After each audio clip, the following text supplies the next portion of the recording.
Hello বন্ধুরা, welcome to Diya's daily vlog. আর দেখো, এত গরম পড়েছে যে আমি মাথার উপরে ঝুঁটি বেঁধে আজকে বেরোলাম। জানি একটু আজীব লাগছে, বাট কি গরম, কি করব বলো। এই গরমে এইরকমভাবে যদি চুল বেঁধে না বেরোতাম তাহলে হয়তো বাঁচতামই না। যাই হোক, গরমের মধ্যে ভীষণ ঠান্ডা খাওয়ার ইচ্ছা হচ্ছিল, এই জন্য পাতিবাবুকে বললাম যেখানেই হোক না কেন আমাকে ঠান্ডা খাওয়াতে নিয়ে যাও। আর তোমরা তো জানোই বিধাননগরে সেরকম সব জিনিস অ্যাভেলেবেল থাকে না, তো আমি বুঝে পাচ্ছিলাম না কোথায় যাবো। বাট রিসেন্টলি একটা কিন্তু ক্যাফে ওপেন হয়েছে বিধাননগরে, কোয়েল কিচেনের সামনে। সেখানে আমি ভেবেছিলাম প্রথমে যাব, বাট তারপরেই মনে পড়লো পেট্রোল পাম্পের সামনে এই একটা লস্যি কর্নার খোলা আছে, যেখানে কিন্তু ভ্যারাইটিস ধরনের অনেক জুস, লস্যি এবং মকটেল সব কিছুই পাওয়া যায়। সেখানে গিয়ে আমি অর্ডার করে ফেললাম প্রথমে এই কিটক্যাট কোল্ড কফি শেকটা, যেটা ছিল ভীষণ দারুণ। এবং তার সঙ্গে তোমরা শুনলে হয়তো হাসবে যে তার সঙ্গে আমার পাতিবাবু আবার বলেছিল ওয়াই ওয়াই খাবে।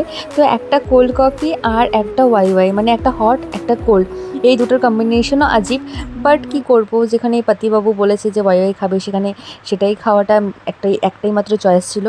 এবং তার সঙ্গে আমরা গরম এবং হট কফি খাওয়ার পরে আরও ভাবছিলাম কী করা যায়, কোথায় যাওয়া যায়, কারণ গরমের মধ্যে এক জায়গায় বসে থাকাটা কিন্তু একদমই সম্ভব ছিল না। তোমাদের মধ্যে যারা বিধাননগরে থাকো তারা কিন্তু অনেকেই হয়তো লস্যি কর্নারে গিয়েছো, এবং সেখানে কি তোমরা কী কী ট্রাই করেছো আমাকে কমেন্ট বক্সে কিন্তু অবশ্যই জানিও। যাই হোক, এটা শেষ করে আমরা চলে গেলাম আবার এখানে, যেখানে ছিল পুরো পিওর ভেজ ধোসা পাওয়া যেত। এখানটায় আমি এর আগেও ট্রাই করেছিলাম, ভীষণ ভালো ধোসা।